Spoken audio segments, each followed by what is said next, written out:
എനിക്ക് കുഴപ്പമില്ലടാ, വെടിയും തന്നെ അയക്കാൻ പറ്റും. എനിക്ക് എന്ത് കുഴപ്പം, വെടിയെന്ന് പറഞ്ഞാൽ വെടിയെന്ന് പറഞ്ഞാൽ എനിക്ക് വിഷമം. നമസ്കാരം, പുതിയൊരു വീഡിയോയിലേക്ക് എല്ലാവർക്കും ഹർദ്ദമായ സ്വാഗതം. റനാസുന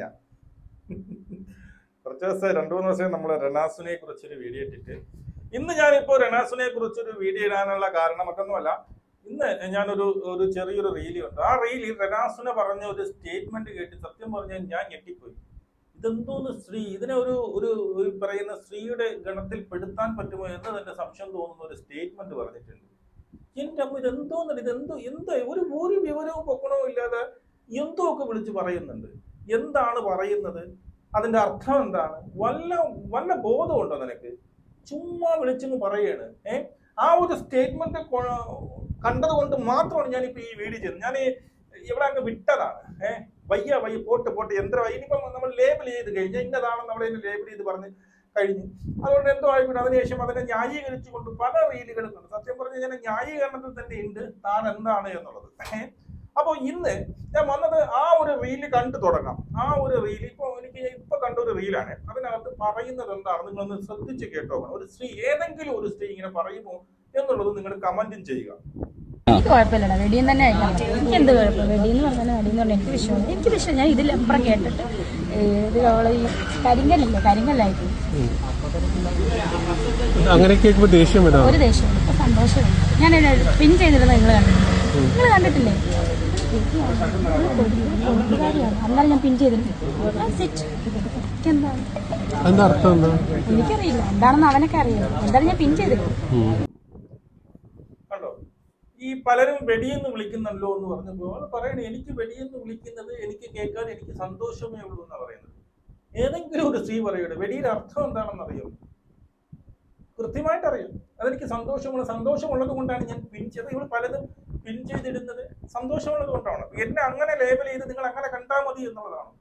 ഏതെങ്കിലും ഒരു സ്ത്രീ തന്നെ ഒരു വെടി എന്ന് മറ്റുള്ളവർ വിളിക്കുമ്പോൾ അത് സന്തോഷമാണ് എന്ന് പറയുന്ന ഏതെങ്കിലും ഒരു സ്ത്രീയെ നിങ്ങൾ കണ്ടിട്ടുണ്ടോ? ഞാൻ കണ്ടിട്ടില്ല.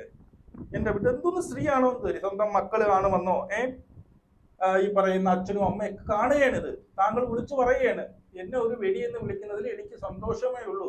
ആ സന്തോഷം കൊണ്ടുകൊണ്ടാണ് ഞാൻ ഇങ്ങനെ വരുന്ന കമന്റുകൾ പിൻ ചെയ്തിടുന്നത് എന്നുള്ളതാണ്. അപ്പൊ പിന്നെ ആ ഒരു ചാറ്റും തേങ്ങയൊക്കെ ആ ചാറ്റ് കണ്ടിട്ട് ഇനിയും മനസ്സിലാവാത്തവരെ നമ്മളിത് മനസ്സിലാക്കിപ്പിച്ചിട്ടൊന്നും കാര്യമില്ല. അതിനെ വെളുപ്പിക്കാൻ വേണ്ടിയിട്ട് കടന്നു ഉള്ളുന്നുണ്ട്. ഏത് രീതിയിൽ വെളുക്കത്തില്ല. കാരണം പിന്നെ കുറെ ഈ ചോദിക്കുന്നവന് കൃത്യമായിട്ട് അറിയാം. ആ ചാറ്റ് കണ്ട കൃത്യമായിട്ട് എല്ലാവർക്കും അറിയാം എന്താണ് എന്ന്. അപ്പൊ എന്നെ വെടിയെന്ന് വിളിക്കുന്നത് എനിക്ക് ഇഷ്ടമാണ് എന്നാണ് റനാസുന പറയുന്നത്. ഇനി അടുത്തത്, മൂന്നാറിൽ വെച്ചിട്ട് കുറേ ആരാധകർ ഉണ്ടായിരുന്നു. ആരാധകരുടെ ഞാൻ പറയാറില്ല, എന്നെ സ്നേഹിക്കുന്നവരെന്ന് ഞാൻ പറയാറുള്ളൂ. മൊത്തത്തിൽ എന്തോ ആൾക്കാർക്ക് ഇഷ്ടമാണ്. പിള്ളേരെന്ന് പറഞ്ഞാൽ 18 വയസ്സിന് മുകളിലുള്ള പറ കൊച്ചു പിള്ളേരെന്ന് പറഞ്ഞാൽ 18 വയസ്സിന് മുകളിലുള്ള കൊച്ചു പിള്ളേർ. ഓക്കെ, എന്നെ സംബന്ധിച്ച് അവർ കൊച്ചു പിള്ളേരല്ലേ. എനിക്ക് 34 വയസ്സില്ല, അതുകൊണ്ട് പറഞ്ഞത് 18 വയസ്സിന് മുകളിലുള്ള കൊച്ചു പിള്ളേർ. അങ്ങനെ തന്നെ പറയുന്നത്. 18 വയസ്സിന് മുകളിലുള്ള കൊച്ചു പിള്ളേരൊക്കെ എന്റെ 18 വയസ്സിന് താഴെയുള്ളവരെന്തെങ്കിലും ഇഷ്ടപ്പെടാൻ പാടില്ല. ചെറിയ കുട്ടികള്, വാവകളല്ലേ, അത് കുഞ്ഞു വാവകളല്ലേ. എനിക്ക് ഇഷ്ടമാണ്. ഞാൻ അവരുടെ കാര്യമല്ല പറഞ്ഞത്. 18 വയസ്സിന് മേളിലുള്ള കൊച്ചു പിള്ളേരാണ് എന്റെ ഏറ്റവും കൂടുതൽ ആരാധകർ. അതെനിക്ക് കൊച്ചു പിള്ളേരാണ്. 34 കിളവിയാണെന്ന് അറിയല്ലേ. അയ്യോ കൊച്ചവൻ. ഒരു കാര്യം സംഭവിച്ചോ, ഏറ്റവും കൂടുതൽ ഇവരുടെ സബ്സ്ക്രൈബ് ചെയ്ത് വെച്ചിരിക്കുന്ന ഈ 18 വയസ്സ് ആ പ്രായത്തിലുള്ള കൊച്ചു കുട്ടികളാണ്. ഈ കൊച്ചു കുട്ടികളാണ് ഇവരുടെ ഇര എന്നുള്ളതാണ്. അവർക്കാണ് ഈ സെക്സ്വൽ ഫ്രസ്ട്രേഷൻ കൂടുതലായിട്ടുള്ളത്. അതിനെയാണ് കൂടുതൽ, അതായത് പ്രായപൂർത്തിയാകാത്ത അല്ലെങ്കിൽ എന്താണ് ഈ പറയുന്ന പക്വത എത്താത്ത ആണുങ്ങളാണ് ഇവർക്ക് ഏറ്റവും കൂടുതൽ ആരാധകരായിട്ടുള്ളത്. അവർ ഈ അതൊന്നും കാണാൻ വേണ്ടി സബ്സ്ക്രൈബ് ചെയ്ത് 90% എഴുതി വെച്ചേരം ഈ പ്രായത്തിലുള്ളവരാണ്. അതുകൊണ്ട് തന്നെയാണ് പറയുന്നത്, ഇതുപോലുള്ള അപരാധിച്ചുകളാണ് ഈ പറയുന്ന യുവതലമുറയെ വഴിതെറ്റിക്കുന്നു എന്ന് പറയുന്നത്. മനസ്സിലായോ? ഇനി അടുത്തത്, ഇപ്പൊ നിക്കർ ഇടാറില്ലായിരുന്നു, അങ്ങനെ ഒരു പേരിലായിരുന്നു. നിക്കർ ഇടാറില്ല, അല്ല നിക്കർ എന്ന് പറഞ്ഞൊരു പേരുണ്ടായില്ലേ? അതൊന്നും പ്രശ്നമല്ലേ? എനിക്ക് എന്ത് പ്രശ്നം?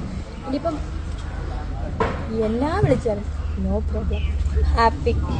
നിങ്ങൾക്കറിയാലോ കമന്റ് എന്തൊക്കെയാ വിളിക്കുന്നത്, ഇതൊക്കെ വിളിക്കുന്നില്ല. എനിക്കിഷ്ടം അതൊക്കെ കേൾക്കുന്നത്. ഹാപ്പിയാണ്. ഈ ചോദിക്കണ സമ്മതിക്കണം. രേണു നിക്കർ ഇടാറില്ലേ എന്നാണ് ചോദിക്കുന്നത്. രേണു നിക്കർ ഇടാറില്ലേ എന്നുള്ളത്. അതിന് ഒരു ഉടുപ്പും ഇല്ലാതെ അവിടെയൊക്കെ തടയിട്ട് നിർത്തണം. റനാസുന തടയിട്ട് നിർത്തണം. മനസ്സിലായോ? ആ ചോദിക്കണവൻ ചോദിക്കാനുള്ള കാരണം എന്നറിയാമോ? അവൻ അത്രയ്ക്കുള്ള സ്വാതന്ത്ര്യമുണ്ട്. അവനറിയാം എത്ര വൃത്തികെട്ടാലും എത്ര ലൈംഗിക ചുവയുള്ള ചോദ്യം ചോദിച്ചാൽ അതിനെനിക്ക് മറുപടി കിട്ടും. ചിരിച്ചിച്ച് പോകുന്നൊരു കേസ് വരൽ വേണമെങ്കിൽ ഇത്തിരി കൂടി എൻകറേജ് ചെയ്ത് ചിരിച്ചുകൂടി കാണിച്ചു തരും. അത് രണാസുനയിൽ നിന്ന് കിട്ടുമെന്ന് ഉറപ്പുള്ളത് കൊണ്ടാണ് അവരത് ചോദിക്കുന്നത്. അവന് വേണമെങ്കിൽ എങ്ങനെ ചോദിക്കും? ഇപ്പൊ നിക്കർ വിധവ എന്നുള്ള ഒരു പേര് കേട്ടല്ലോ എന്ന് വേണമെങ്കിൽ ചോദിക്കും. അവളുടെ ചോദിച്ചത് അങ്ങനെയല്ല, രേണു ഇപ്പൊ നിക്കർ ഇടാറില്ലേ എന്ന്. വേണമെങ്കിൽ അവൾ പൊക്കി കൂടി കാണിച്ചു കൊടുക്കുന്ന നിക്കറിട്ട് നീ കണ്ടില്ലേടാ, ആ ടൈപ്പാണ്. എനിക്കറിയില്ല അതിനെപ്പറ്റി, എനിക്ക് ഓർമ്മ പോലും ഇല്ല എന്താ സംഭവം. ഇനിയിപ്പോ ചാറ്റാണോ ഇനി വെച്ച് ചെയ്താണോ ഞാനത് കണ്ടുമില്ല, ശ്രദ്ധിച്ചില്ല. എന്നോട് ഒരാൾ കണ്ടവരൊക്കെ പറഞ്ഞു പ്ലീസ് കോൺടാക്ട് മൈ മാനേജർ, അങ്ങനെ ഞാൻ പറയുന്നതാണ് സാധാരണ. അല്ലെങ്കിൽ ഇതെനിക്കറിയില്ല എന്താ സംഭവം. ഇപ്പോൾ ഒരു promotion please contact my manager four promotion. നിങ്ങൾക്ക് പ്രൊമോഷൻ വേണോ, നിങ്ങൾക്ക് എന്തെങ്കിലും ഷൂട്ടിൻ്റെ ആവശ്യമുണ്ട്, പ്രോഗ്രാം ആവശ്യമുണ്ട്, മാനേജറെ കോൺടാക്ട് ചെയ്യുക. അത് എല്ലാ സെലിബ്രിറ്റിയും പറയുന്നത് തന്നെയാണ്. പ്ലീസ് കോൺടാക്ട് മൈ മാനേജർ, അതിനുള്ള വിശദീകരണമാണ്. അതായത് ഇതിനകത്ത് അത് എന്ത് എന്നുള്ളതാണ് റിനാസിനെ മനസ്സിലാക്കാനുള്ളത്. അതായത് നിങ്ങൾക്ക് ഷൂട്ടെന്ന് തന്നെയല്ലോ, വേറെ വാക്കൊന്നും തെറ്റിപ്പോയില്ലല്ലോ. ഷോട്ട് എന്നിട്ട് ആരെങ്കിലും കേട്ടോന്ന് വിചാരിക്കരുത്. ഷൂട്ട് എന്നാണ് ഷൂട്ടിങ്ങോ. അതായത് റിനാസിനെ പറഞ്ഞത് എനിക്ക് കോഫി കുടിക്കാൻ വേണമെങ്കിൽ എൻ്റെ കൂടെ വരാം, എനിക്ക് കാറിലോട്ട് എൻ്റെ അടുത്ത് ഡ്രൈവ് വേണമെങ്കിൽ എൻ്റെ അടുത്ത് സെൽഫി ഇങ്ങനെയൊക്കെ വരാം. അങ്ങനെയൊക്കെ ഉള്ളവർക്ക് എന്നെ കോൺടാക്ട് ചെയ്യണം മാനേജറെ എന്നുള്ളതാണ്. ശരി, ഓക്കെ. അവിടെ എന്തിനാ ക്യാഷ് വാങ്ങുന്നു എന്നുള്ളതാണ്. ഞാൻ കൂടെ നിന്നൊരു ചായ കുടിക്കുകയോ അല്ലെങ്കിൽ കൂടെ നിന്നൊരു ഷൂട്ട് എടുക്കുകയോ ചെയ്യുന്നതിന് ക്യാഷ് വാങ്ങാതെ മാനേജർ എന്ത് ബന്ധപ്പെടുന്നു എന്ന് പറഞ്ഞിട്ട് ഇതാണ് മറ്റേ ജോലി. അതായത് കൂടെ നിന്ന് ഫോട്ടോ എടുക്കാൻ വേണ്ടിയിട്ട് ഇത്ര രൂപ, എൻ്റെ കൂടെ ഡ്രൈവിന് വരാൻ വേണ്ടിയിട്ട് ഇത്ര രൂപ, എൻ്റെ കൂടെ ചിലപ്പം കുറച്ച് കൂടുതൽ സമയം സ്പെൻഡ് ചെയ്യാൻ വേണ്ടിയിട്ട് ഇത്ര രൂപ, അതിനപ്പുറത്തോട്ട് പോകണമെങ്കിൽ ഇത്ര രൂപ, ഒരു ദിവസത്തിന് ഇത്ര രൂപ. ഇത് തന്നെയാണ്. ഇനി അതിൽ കിടന്നുകൊണ്ട് കൈകാലിട്ടടിച്ചിട്ട് കാര്യമില്ല. അതിൽ കിടന്ന് കൈകാര്യം അത് തന്നെയാണ്. ആ ഒരു സംഭവം എനിക്ക് നേരിട്ട് കാണണം, എത്രയാണ് നിങ്ങളുടെ റേറ്റ്, നേരിട്ട് കാണുന്നതിന് എത്രയാണ് നിങ്ങളുടെ റേറ്റ് എന്ന് ചോദിച്ചാൽ അത് തന്നെയാണ്. അത് മനസ്സിലാക്കാൻ രേണുവിന് കൃത്യമായിട്ട് രണാസുനയ്ക്ക് അറിയാം എന്താണ് ഉദ്ദേശിക്കുന്നത്. അതുകൊണ്ട് തന്നെ അതിന്റെ റേറ്റ് പറഞ്ഞ് ഫിക്സ് ചെയ്യാൻ വേണ്ടിയിട്ടാണ് മാനേജർ വെച്ചിരിക്കുന്നത്. എത്ര രൂപ, അതായത് നിങ്ങൾക്ക് എന്താണ് ആവശ്യം, ഫോട്ടോ എടുക്കണോ ഇത്ര രൂപ, ഒരു ദിവസമാണോ ഇത്ര രൂപ, അല്ലെങ്കിൽ ഇന്നതാണോ, അല്ലെങ്കിൽ അവിടെ എന്തൊക്കെ ചെയ്യണം, ഏത് എക്സ്റ്റെന്റ് വരെ പോകണം, അതിനൊക്കെ നിശ്ചയിക്കുന്നത്, അതായത് ഈ പറയുന്ന റേറ്റ് നിശ്ചയിക്കുന്ന മാനേജറായ കരിഷ്മയാണ്. കരിഷ്മ. അപ്പോ ഇതിനകത്ത് തന്നെ ഉണ്ട്, അത് തന്നെ എന്നുള്ളത്. ഇനി കിടന്ന് എന്നുവെച്ചാൽ കൈവിട്ട് ഒരിക്കലും പറയുന്നത് ആ ചാറ്റ് എന്റെ അല്ലെന്ന് പറയില്ല. കാരണം പറയാൻ പറ്റത്തില്ല രണാസുന്. ഈ ചാറ്റ് മാത്രമല്ല വേറെ പലതും. ഇപ്പം ഈ പറയുന്ന എന്താണ്, ഈ ഷഫീന ബീവിയുടെ അടുത്ത് വലുതായിട്ട് അങ്ങോട്ട് കയറി ഫയർ ചെയ്യുന്നില്ല. കാരണം ഷഫീന ബീവിയുടെ എന്ത് സാധനം, ഇതൊന്നുമല്ല, ഞെട്ടിപ്പോകുന്ന സാധനങ്ങളുണ്ട്. ഇപ്പൊ സപ്പോർട്ട് ചെയ്യുന്നവരൊക്കെ അവർക്ക് വാ പൊളിച്ചിരിക്കുന്ന സാധനങ്ങൾ ഉണ്ട് എന്നുള്ളതാണ്.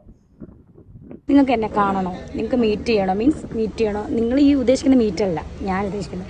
ഒരു കോഫി കുടിക്കണോ, ഷേക്ക് കുടിക്കണോ, ഒരു ഡ്രൈവിന് പോകണോ, അല്ലെങ്കിൽ ഒന്ന് പുറത്ത് നമ്മൾ കറങ്ങാൻ പോകണോ, just meetup, please contact my manager. ഞാൻ പറയാറുണ്ട് ലൈവിൽ. നിങ്ങൾക്ക് ഷൂട്ട് വേണോ, അല്ലെങ്കിൽ പ്രോഗ്രാം വേണോ, അല്ലെങ്കിൽ നിങ്ങൾക്ക് പ്രമോഷൻ വേണോ, പ്ലീസ് കോൺടാക്ട് മൈ മാനേജർ. അതിനകത്ത് എന്താണ് പ്രശ്നം? ഞാൻ ആ ചാറ്റ് കണ്ടില്ല, അത് എൻ്റെ ആണെന്ന് പോലും എനിക്ക് ഡൗട്ടാണ്. എനിക്ക് ഓർമ്മ പോലും ഇല്ല എന്താ സംഭവിച്ചെന്നാണ്. കുഞ്ഞു വാവ, എന്തിനീ നട്ടാക്കുരുക്കാത്ത കള്ളം പറയുന്നത്? ആരെയാ പറ്റിക്കുന്നത്? ആരും വിശ്വസിക്കില്ലെന്നറിയാം. ഞാൻ ആ ചാറ്റ് കണ്ടില്ല എന്നാ പറയുന്നത്. നിങ്ങൾക്ക് ചായ കുടിക്കാൻ പോകണോ, കോൺടാക്ട് മൈ മാനേജർ. നിങ്ങൾക്ക് ഷൂട്ട് വേണം, കോൺടാക്ട് മൈ മാനേജർ. എല്ലാത്തിനും പണമുണ്ട്. എന്തിന് ഇതാണ് അനാവശ്യമായ, അല്ലെ പറയാലോ, ഞാൻ കണ്ട ആ ചാറ്റ് ഇത്രയും പറഞ്ഞത് തീരുന്ന പ്രശ്നമേ ഉള്ളൂ. അവിടെ അനാവശ്യമായ ഒരു കള്ളം. എന്നിട്ട് അതിനെ കുറിച്ച് വിവരിക്കുകയും കൂടി, എന്നിട്ട് കമന്റ് ഇടുന്നു, ഞാൻ വിളിച്ചത് ഇന്നതിനാണെന്ന് പറഞ്ഞ് കമന്റ് ഇടുന്നു. മനസ്സിലായോ? പൊതുവെ ഒരു സംസാരമുണ്ട്, രേണുവിനോട് ചാറ്റ് ചെയ്ത് രേണുവിനെ കൊണ്ട് എന്ത് ചെയ്യിപ്പിക്കാം എന്നുള്ളൊരു ടോക്ക് പൊതുവെ നടക്കുന്നുണ്ട്. അതിനെക്കുറിച്ച് എന്താണ് രേണുവിന് പറയാം? അല്ല, ഏത് രീതിയിലാണ് രേണുവിനെ എനിക്കറിയില്ല എന്താ സംഭവം. ഒരു promotion please contact my manager four promotion. നിങ്ങൾക്ക് പ്രൊമോഷൻ വേണോ, നിങ്ങൾക്ക് എന്തെങ്കിലും ഷൂട്ടിൻ്റെ ആവശ്യമുണ്ട്, പ്രോഗ്രാം ആവശ്യമുണ്ട്, മാനേജറെ കോൺടാക്ട് ചെയ്യുക. അത് എല്ലാ സെലിബ്രിറ്റിയും പറയുന്നത് തന്നെയാണ്. എല്ലാ സെലിബ്രിറ്റികളും അങ്ങനെ പറയാറില്ല, മനസ്സിലായോ? എല്ലാ സെലിബ്രിറ്റികളും അങ്ങനെ പറയാറില്ല എന്നുള്ളതാണ്. അതായത് ഇവൻ ചോദിക്കുമ്പോൾ ജയിലിനെ കൊണ്ട് പറഞ്ഞുകൊണ്ട് എന്ത് തേങ്ങയും ചെയ്യിപ്പിക്കാം, അതായത് അതുവരെ ചെയ്യിപ്പിക്കാന്ന് പറയുമ്പോൾ രണാസുനയുടെ മുഖം ഭാവം മാറണം. ഈ ഒരു റീൽ നിങ്ങൾ ഒരിക്കലും എടുത്ത് നോക്കണം. ബാക്കി എന്ത് ക്വസ്റ്റ്യൻ ചോദിക്കുമ്പോൾ ചിരിച്ചുകൊണ്ടിരിക്കുന്ന രണാസുന ഈ ഒരു ക്വസ്റ്റ്യനിൽ അങ്ങ് വിളറെ വെളുത്തു പോകുന്നുണ്ട്. മനസ്സിലായോ? അത് തന്നെയാണ് അത് തന്നെയാണ് ഇപ്പൊ എല്ലാവരും. ഇത് തന്നെയാണ്, താങ്കൾ ഇത് തന്നെയാണ്. പൈസയ്ക്ക് വേണ്ടിയിട്ട് എന്ത് വേണം ചെയ്യും, എന്ത് വേണം, അത് മാനേജറുമായിട്ട് ബന്ധപ്പെടുക, എത്ര റേറ്റ് ഫിക്സ് ചെയ്യുക, സംഭവം കഴിയുക എന്നുള്ളതാണ് വളരെ വെളുത്ത് നിൽക്കുന്ന റനാസിന്. അപ്പോ ഇനി എൻ്റെ കുറെ ഉണ്ട്. അപ്പൊ ഇത്രയാണ് എനിക്ക് പറയാനുള്ളത്. ഇതിനകത്ത് ഒരു പെൺകുട്ടിയെ വെടിയെന്ന് വിളിക്കുക എന്ന് പറഞ്ഞാൽ ഏറ്റവും ഒരു പെൺകുട്ടിയുടെ ഇതിൽ പല മോശമായിട്ടൊരു വാക്കില്ല എന്നുള്ളതാണ്.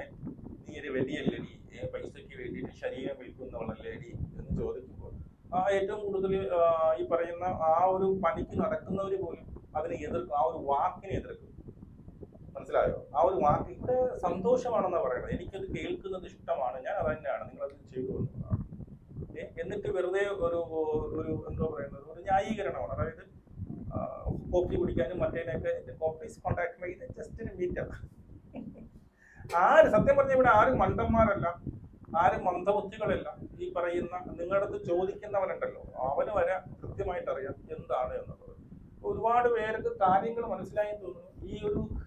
ഈ പറയുന്ന ഈ ഒരു പിന്നീട് വിശദീകരണം ഒന്നും ആർക്കും കൊണ്ട് ഈ വിശദീകരണത്തെ കിടന്നെടുത്ത് കൈയും കാലിട്ട് അടിക്കുക, എങ്ങനെയെങ്കിലും എന്തെങ്കിലും പറഞ്ഞ് ഉടായ്പ അടിച്ച് പോവുക എന്നുള്ളതേ ഉള്ളൂ.